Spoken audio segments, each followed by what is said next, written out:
Rais wa klabu ya Young Africans amesema Yanga mpya inakuja. Engineer Hersi Said afichua mazito.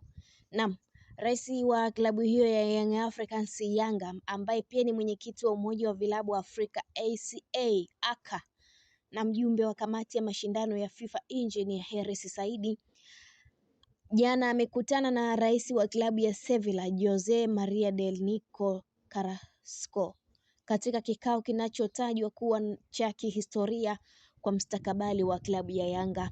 Mkutano huo unatajwa kuwa na ajenda nzito zinazolenga kuimarisha maendeleo ya klabu ya Yanga kwa viwango vya kimataifa, huku ukitarajiwa kufungua milango ya ushirikiano mpana kati ya klabu hiyo ya Tanzania na vigogo wa soka barani Ulaya. Vyanzo vya karibu vinaeleza kuwa mazungumzo hayo yatahusisha masuala ya kubadilishana uzoefu wa kiufundi, maendeleo ya vijana pamoja na mifumo ya uendeshaji wa klabu kwa viwango vya kisasa vinavyotumika katika soka la kulipwa. Hatua hiyo inaonekana kuwa sehemu ya mkakati mpana wa uongozi wa Yanga wa kuhakikisha klabu hiyo inaendelea kupiga hatua kubwa kimataifa sambamba na kuinua hadhi ya mpira wa miguu wa Tanzania kwa ujumla.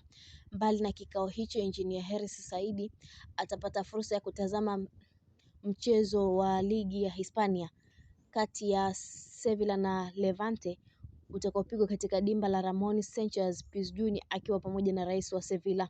Tukio hilo linaendelea kuwapa matumaini mashabiki wa Yanga kwamba mwelekeo mpya wa uongozi wao unalenga kuifanya klabu hiyo kwa mfano wa kuigwa Afrika na kuleta enzi mpya ya mafanikio makubwa ndani na nje ya nchi.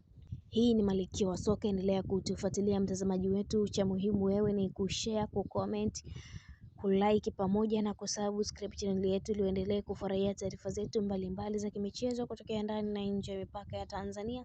Niliyekuandalia kusomea taarifa hii ni mimi Queen Lizzy. Wakati mwingine, kwa heri na uwe na wakati mwema.